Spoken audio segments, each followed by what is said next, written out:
We got a message from the Iranian side that one of the ships, which presumably was closest to us, to our waters at that point of time, wanted to come in to our port. My recollection is this was on the 28th, and on the 1st we said, okay, you can come in. When they set out and came here, the situation was totally different. They were coming in for a fleet review. For us, when this ship wanted to come in, and that too in difficulties, I think it was the humane thing to do. Here's the situation.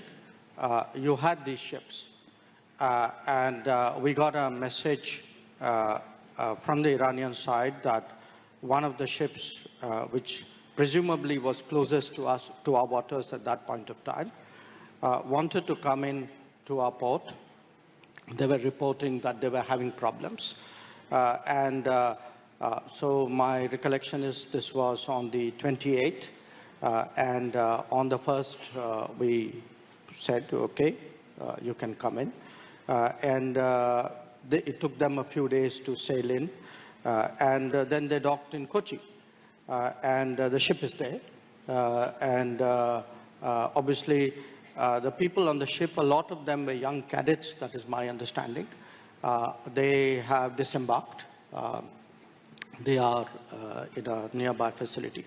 So we viewed this, look, this ship, or these ships, because there were two others as well.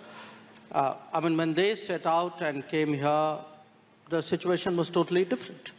They were coming in for a fleet review, and then they got, in a way, caught on the wrong side of events. For us, when this ship wanted to come in, and that too in difficulties, I think it was the humane thing to do. I think we were guided by that principle.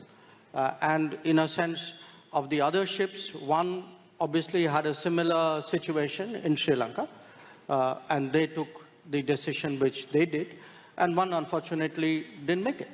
I think where we really approached it from the point of view of, in a sense, of humanity, of other than, whatever the legal issues were, and I think we did the right thing. Right, and I understand India did the best that could have been done under the circumstances, but the criticism is that this happened in India's, and I'm quoting, backyard. And this is, we've said in the past that the Indian Ocean is in the Indian Ocean. So what does it mean for India's position as a net security provider in this region? No, look, I don't think, I think there's a lot of social media debates going on this.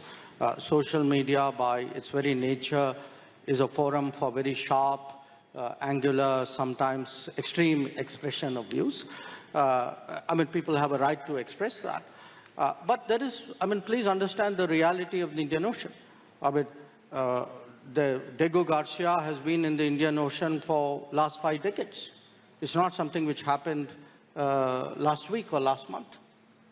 There are other, Djibouti. The fact there are foreign forces based in Djibouti happened in the early first decade of this century. Hambantota came up during this period. So the idea that, somehow the Indian Ocean is limited to only the countries of the Indian Ocean, others aren't there. The Fifth Fleet is based in Bahrain. So I think people, I mean, if you're asking me a serious question, I'd give you a serious reply. If you're asking me a non-serious question, I think I'll leave it. This is a non-serious question, that we are not the net security provider of the region, or are we rethinking that position? No, it is. I think any serious question has to take into account what is the ground or the water situation out there.